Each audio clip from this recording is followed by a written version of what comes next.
Hello, everyone. When did you realize you were representing something much bigger? In Melbourne, I saw a couple clips of the lines and the people. I was at a loss for words. I think I was a little in denial.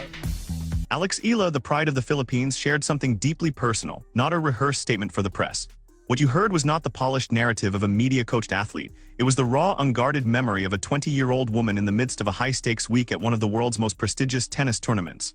She completely lowered her defenses, transporting listeners to a place few will ever experience, a shell court in Pasig City. She painted a picture of a devoted grandfather present every single day, and of a little girl, too small to properly grip a racket, watching her brother play, completely unaware that the sport she was beginning to adore would soon become the most significant force in her life. Important thing in the world tour. Lucky enough and fortunate enough to have gotten the Miami wildcard. So it would be like a highlight for every single one of my years. So that was no different. I came into it super excited, of course, wanting to do well. And I hadn't really had a lot of success in my previous Miami runs. So yeah, safe to say it was a big surprise for me. The odyssey of Alex Eala started when she was just a preschooler, wielding a racket almost as big as she was on the shell courts of the Val Verde Country Club in Pasig City. This was not a specialized training academy or a high-performance center.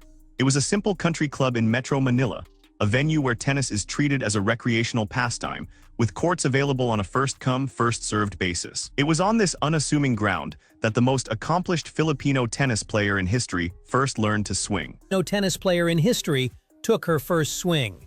An older brother, he's 3 years older, and he played at Penn State. He was the one who first got into tennis with my grandfather. So my grandfather was my coach. I started tennis at 3 or 4 until I left for Spain, which was at 13. So 10 years, my grandfather was our coach. For years, her grandfather, Roberto Bobby Manigo, whom Alex called Lolo Bob, served as their coach.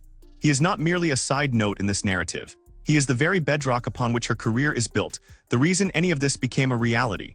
Tragically, he never witnessed a single moment of the champion his granddaughter would grow into. Lolo Bob encouraged both Alex and her brother to take up tennis with a strategic goal in mind, securing scholarships to American universities. Every afternoon after school, she would practice at Val Verde, where most of the courts were shell, a clay-like surface particular to the Philippines. However, there was a single hard court. Her grandfather, always thinking ahead, recognized that there were no shell courts outside the Philippines. He knew that to compete internationally, they had to master playing on hard courts. Eala remembers that since the courts were first come, first served, her grandfather would arrive hours before school finished, ensuring the Eala siblings had access to that one hard court every single day. Single day. Formal training whatsoever. He read a lot of books. His time was like Pete Sampras, all of that. He read a lot of those tennis magazines. So imagine a retired grandfather, not a professional tennis coach or an academy director with industry connections, but simply a man with a clear vision. That vision, meticulously planned and executed before his granddaughter could even grasp its full scope, was that international competition required training on a hard court, as shell courts were a local anomaly. And so he arrived daily, hours ahead of time, to reserve the lone hard court at Val Verde Country Club for his grandchildren. While other children and families played on the familiar and comfortable shell courts, following tradition, Lolo Bob was already focused on the future on Dubai, Indian Wells, Melbourne, and Miami. He was preparing them for a world they hadn't yet seen, for courts they hadn't yet played on, and for opponents they had yet to face. He was a tough-love coach, a very stern man. But Eala credits that discipline as a major source of her current on-court mental fortitude. That resilience, which enabled her as a wildcard to defeat Iga Swiatek 6-2, 7-5 to rally from a 6-5 tiebreak deficit against Lynette in Miami, and to practice in the rain while Arena Sabalenka stayed indoors, was forged by a tough-love grandfather who secured a hard court every single afternoon. He instilled in her core values from the very beginning, telling her, "Alex, you need to be coachable, learn to work with others, and keep your feet on the ground." Before the rankings, the Grand Slams, the Rafa Nadal Academy, or the sold-out stadiums, a grandfather in Pasig City was laying the foundation that would sustain her through every challenge the sport could offer. Lolo Bob passed away in 2019, never seeing her win the US Open Junior title. Defeat Swiatek or hear 60,000 Filipinos chant her name. He showed up every day when no one was watching, when the only prize was a time slot, and the goal was a college scholarship that was far from guaranteed. Alex Eala carries his legacy onto every court she enters. The car on the way to class.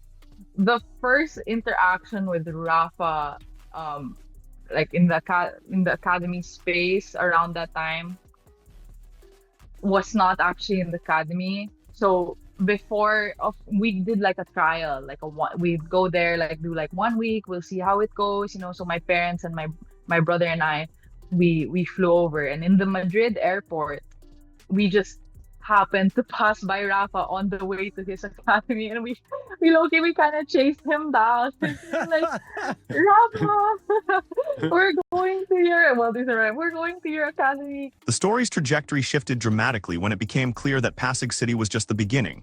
The Val Verde Country Club had its limits, and Lolo Bob, with his forward-thinking mindset, understood this. Eala herself acknowledged that to truly succeed, she would have to leave the Philippines to elevate her game. This meant moving at just 13 years old to a country she'd never lived in, speaking a language she was still learning, and joining an academy renowned for the intense training methods of tennis's fiercest competitor. The moment of revelation was profoundly normal. She recalls her father breaking the news that the Rafa Natal Academy had reached out while he was driving her to school.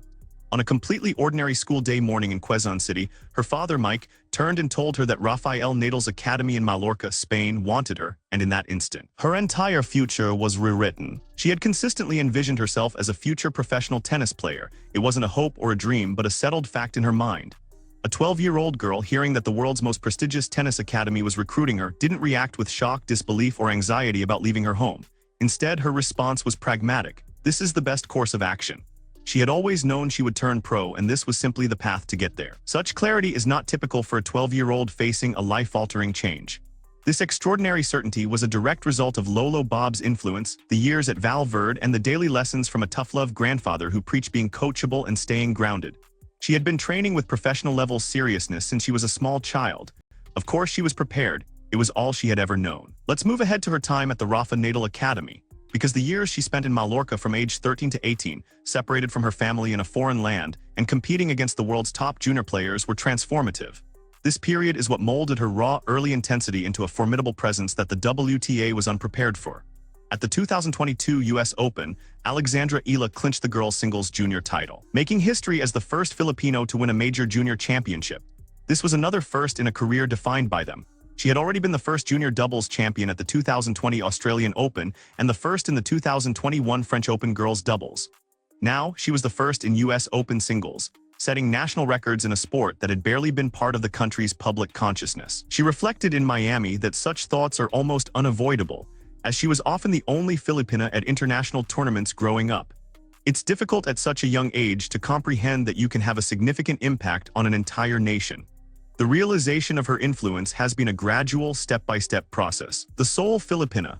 In every junior tournament she competed in every draw, every locker room, and every pre-match dining hall, she was the only one. But instead of this isolation becoming a weight, instead of the pressure of representing an entire nation causing her to falter, she embraced it as her mission. She came to understand, step by step, that each victory was a historic first for 115 million people who had never before had a tennis player to cheer for on this stage. As she stated in a Clay Tennis interview, there are 115 million Filipinos and I am the first tennis player in history. It's so crazy.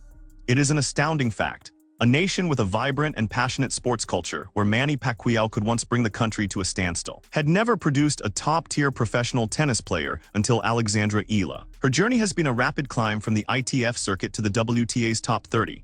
She transformed from the girl waking up at 4:45 a.m. in Quezon City to the woman who now trains in the rain while the world's #1 seeks shelter. Her path led from Lolo Bob's hard court at Val Verde to the very stadium where she triumphed over Iga Swiatek, capturing the world's attention. But the most poignant part of her story, revealed openly in an interview without any prompting, touches on the disorienting reality of fame. She confessed, "It's hard to see yourself as that famous when you have just been you for your whole life." This sentiment deserves careful consideration.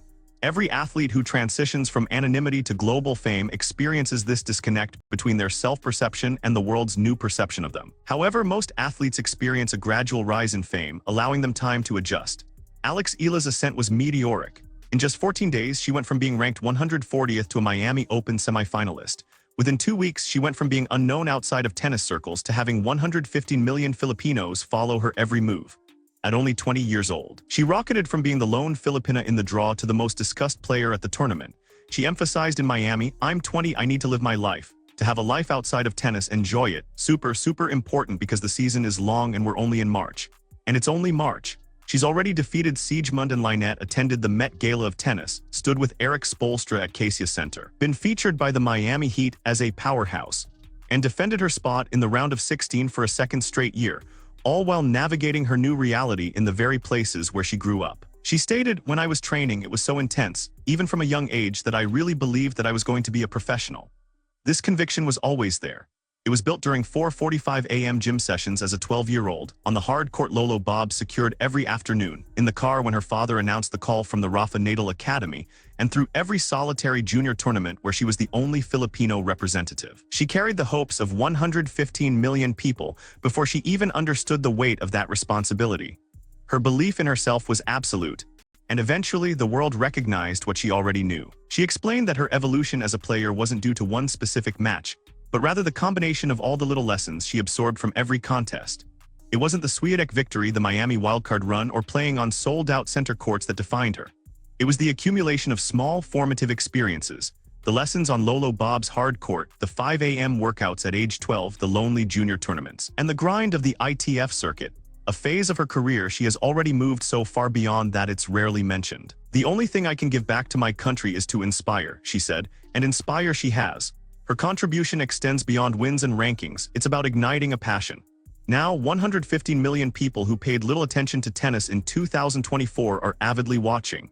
Courts that were once empty are now so busy they have waiting lists. A country that had never hosted a WTA event in the tour's 50-year history now has one on the calendar.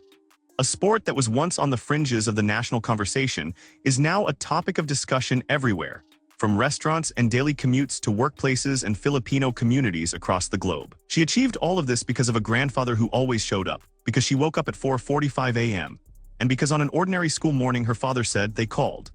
It all began when she left Pasig City at 13 with just a racket and a belief so powerful it endured through every challenge. The ITF circuit, the solitary tournaments, the steep learning curve of the WTA, and the wild card opportunity that sparked a phenomenon. The origin of this story is Val Verde Country Club, a preschooler with a racket too big for her, and a hard court that Lolo Bob reserved every single afternoon. Everything else, the stadiums, the accolades, the rankings, the revolution, was simply a matter of time. She always knew it, and now so does the world. Laban Alex, this is the life you envisioned, and it is just getting started. If this journey has resonated with you, if you felt the power of where Alex Eala comes from and where she is headed, show your support by liking, subscribing, and enabling notifications. Next up is Carolina Machova in the round of 16 at Miami, and this young woman from Pasig City, who was waking up at 4:45 a.m. when she was 12, is far from finished.